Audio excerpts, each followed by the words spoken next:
జగన్మోహన్ రెడ్డి గారి ఆదేశాల మేరకు అదే రకంగా మా జిల్లా అధ్యక్షులు పాఠశాల రాంభూపాల్ రెడ్డి గారి ఆదేశాల మేరకు ఏదైతే చెలో నంద్యాల కార్యక్రమం అంటే ప్రభుత్వ మెడికల్ కాలేజీలను ప్రైవేటు పరం చేసే కార్యక్రమానికి వ్యతిరేకంగా ఏదైతే ఈ గవర్నమెంట్ నిర్ణయం తీసుకుందో ప్రైవేటు పరం చేయాలనేది దానికి వ్యతిరేకంగా మేము చేపట్టినటువంటి చెలో నంద్యాల కార్యక్రమాన్ని ఈరోజు పోలీసు వాళ్ళు ఈ గవర్నమెంట్ వాళ్ళు అడ్డగించి మమ్మల్ని హౌస్ అరెస్ట్ చేయడమే కాకుండా అన్ని నియోజకవర్గాలు ఈ పార్లమెంట్ పరిధి కొత్త జిల్లాలో ఉండేటటువంటి అన్ని నియోజకవర్గాలలో ఉండే వైసీపీ నాయకులను యువజన విభాగం నాయకులను విద్యార్థి విభాగం నాయకులను ఎక్కడికక్కడ చెక్ పోస్టులు పెట్టి వందల మంది పోలీసులను పెట్టి అడ్డగించడం నిజంగానే చాలా బాధాకరమైనటువంటి అంశం. ఎందుకంటే మేము ఈరోజు చెలో నంద్యాల ప్రోగ్రాం పెట్టింది ఏదో మా స్వార్థం కోసమో మా పుట్టగూటి కోసమో మా అవసరాల కోసమో మా రాజకీయం కోసమో పెట్టినటువంటి కార్యక్రమం కాదు. భావితరాల భవిష్యత్తు కోసం, ఈ రాష్ట్రంలో ఉండే పేద యువకుల కోసం, పేద ప్రజల కోసం, వాళ్ళ బాగోగులను కాపాడడం కోసమే మేము ఈరోజు చెలో నంద్యాల కార్యక్రమాన్ని పెట్టడం జరిగింది. కానీ ఈరోజు కూటమి వాళ్ళు ఎందుకు వీటన్నింటినీ కూడా అడ్డుకుంటున్నారంటే గాన ప్రజల్లో వాళ్ళపైన తీవ్రమైన వ్యతిరేకత ఉంది. అది ఏదో ఈ ప్రైవేటైజేషన్ ఒక్కటే కాదు, ఈరోజు పెరిగిన విద్యుత్ ఛార్జీలపైన కావచ్చు. ఈరోజు ఇదే కర్నూలులోనే చాలా మంది మేము ఏదైనా ప్రెస్ మీట్ పెడితే వెంటనే స్పందించి సిద్ధార్థని కర్నూలు సమాన్ మాట్లాడేట్లు ఎక్కువైనారు మధ్య. కానీ వాళ్ళు స్పందించాల్సింది సిద్ధార్థ రెడ్డి పైన, ఇక్కడ కూర్చున్న వైఎస్ఆర్ కాంగ్రెస్ పార్టీ వాళ్ళపైన కాదు. వాళ్ళు నిజంగానే రాజకీయాలలో 10 కాలాలు ఉండాలనుకుంటే వాళ్ళు స్పందించాల్సింది ఇదే కర్నూలులో ఆడ పోతే కానీ మార్కెట్ యార్డుల్లోనో లేకపోతే రైతు మార్కెట్కి పోతే ఉల్లిపాయలు ఉండదు, వాటి రేట్ ఎంత ఉందో దానిపైన స్పందిస్తే బాగుంటుంది. ఎందుకంటే ఉల్లి రైతులు ఆత్మహత్య యత్నం చేసుకుంటారు జిల్లాలో. ఒకవేళ ఉల్లి పంట వేసినా కూడా దాన్ని కాల్చి మళ్ళీ కొత్త పంట వేసుకుంటారు, రేటు లేదు. ఒక ఉల్లికి మాత్రమే కాదన్నా టమోటా రైతులు నిన్న కాక మొన్న వాళ్ళు పండించిన పంటను వాళ్ళ కాళ్ళతో వాళ్ళే చెప్తున్నారు. ఇక్కడ తెలుగుదేశం పార్టీ నాయకులు కానీ, పెద్ద పెద్ద బడా నాయకులు కానీ, చోటా నాయకులు కానీ అందరూ కూడా దానిపైన స్పందిస్తే ప్రజలు హర్షిస్తారు. ఈరోజు మేము ఎందుకు ఈ చెలో నంద్యాల కార్యక్రమం పెట్టినామంటే గాన కేవలం వైఎస్ఆర్ కాంగ్రెస్ పార్టీనే ఇక్కడ ఉన్న నాయకుల అవసరమో కాదు దీన్ని అడ్డుకోవడం. ఈ రాష్ట్రంలో ఉండే ఎంతో మంది డాక్టర్లు వాళ్ళు బయటికి వచ్చి స్పందించాలి. ఈ ప్రైవేటైజేషన్ వల్ల లాభమా నష్టమా అనేది. ఎందుకన్నా గవర్నమెంట్ కాలేజ్ బెస్టా ప్రైవేట్ కాలేజ్ బెస్టా అనేది మేము ఉదాహరణ చెప్పాల్సిన అవసరం లే. ఈ దేశంలోని ఎడ్యుకేషన్ సిస్టమే మీకు ఇంటర్మీడియట్ అయిపోయిన తర్వాత ఎంబీబీఎస్ ఎంట్రన్స్ రాస్తారు. ఎంబీబీఎస్ ఎంట్రన్స్ రాస్తే కానీ బెస్ట్ మార్క్స్ వచ్చిన వాళ్ళకు సీట్ ఎక్కడ అలాట్ అవుతుందన్నా? గవర్నమెంట్ అలాట్ అవుతుందా ప్రైవేట్ అలాట్ అవుతుందా? గవర్నమెంట్ అలాట్ అవుతుంది. ఎవరికైనా తక్కువ మార్కులు వస్తేనో మెరిట్ అంతగా లేకపోతేనో ఫైనల్ గా మిగిలిపోయిన కాలేజీలు ఏమైనా ప్రైవేట్ కాలేజీలలో ఉంటే దాంట్లో సీట్ వస్తుంది కౌన్సిలింగ్ లో. అంటే ఈ దేశంలో ఉండే ఎడ్యుకేషన్ సిస్టమే మనకు గైడెన్స్ ఇస్తుంది ఏమని, best colleges or government colleges అని.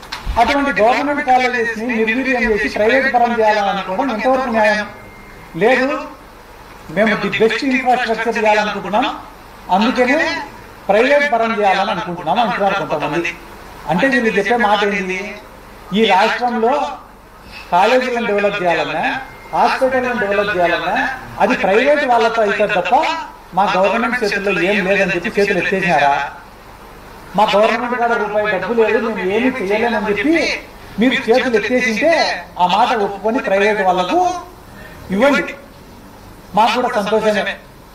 కానీ ఓ పక్క మీ ప్రభుత్వం గురించి డబ్బాలు చెప్పుకుంటా, మీ ప్రభుత్వాన్ని మించిన ప్రభుత్వమే లేదని చెప్పుకుంటా, 1 సంవత్సరం రూపాయల 2 లక్షల కోట్లు అప్పులు చేసి ఈ రోజు కనీసం 4,000 కోట్లు గవర్నమెంట్ కాలేజీల నిర్మాణానికి పెట్టేదానికి మీ దగ్గర లేదంటే నమ్మేవాడు ఈ రాష్ట్రంలో ఎవరు లేరు.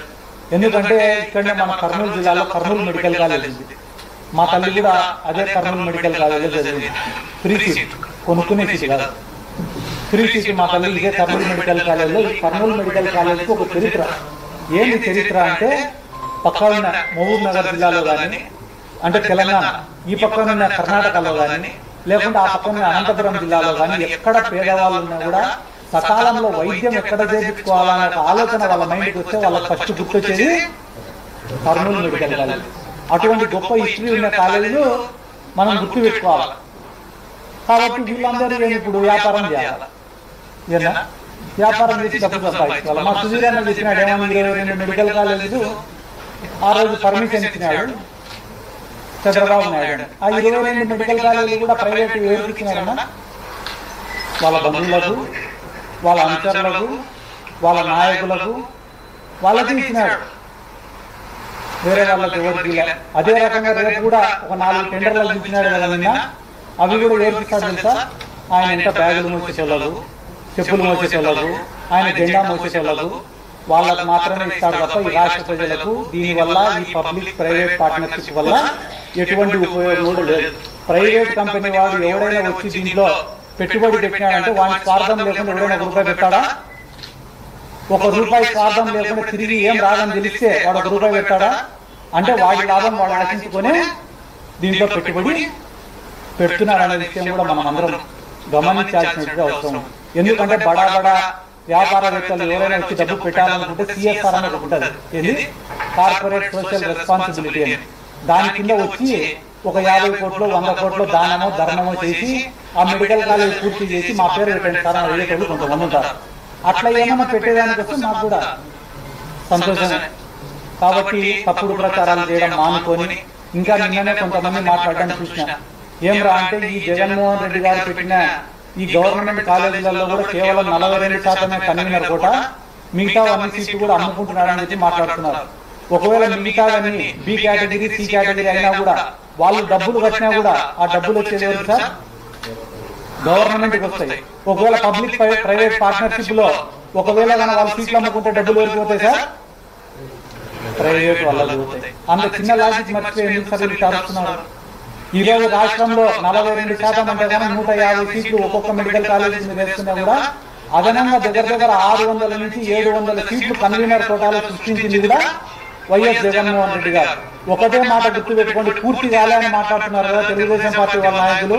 ఒకటే మాట, మెడికల్ కాలేజీలనే ఆలోచన, ప్రభుత్వ మెడికల్ కాలేజీలనే ఆలోచన మాది, ఆచరణ మాది, భూసేకరణ మాది, దానికి నిధులు సమీకరణ కూడా మాదే. ఇవన్నీ మొదలు పెట్టింది మేము. ఈ రోజు వచ్చి అమ్ముకొని డబ్బులు తినాలనుకుంటానేది మీరు. కాబట్టి ఇవన్నీ కూడా మీ దృష్టికి తీసుకొని వచ్చు. ఈ రోజు మమ్మల్ని అడ్డుకోవచ్చు, అవసరం చేయొచ్చు.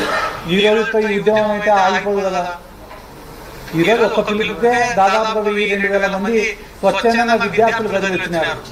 అడుగడుగునా ఇన్ని బ్యారికేడ్లు ఇన్ని పోలీసులను పెట్టినారంటేనే ఎంత స్పందన వచ్చిందనేది వాళ్ళే ఆలోచన చేసుకోవాలని చెప్పి ఈ సందర్భంగా కూడా నేను తెలియజేసుకుంటూ ఈ రోజు మా యొక్క నిరసన కార్యక్రమానికి మద్దతు తెలపడానికి వచ్చిన పాకిస్తాన్ రాంభూపాల్ రెడ్డి గారికి, అదే రకంగా దారా సుధీర్ గారికి, ఓబుల్ రెడ్డి గారికి, శ్రీధర్ రెడ్డి గారికి, నాగిరెడ్డి గారికి, అలాగనే ఇక్కడ ఉన్న పెద్దలకు అందరికీ కూడా మరొకసారి నా ధన్యవాదాలు తెలుపుతూ సెలవు.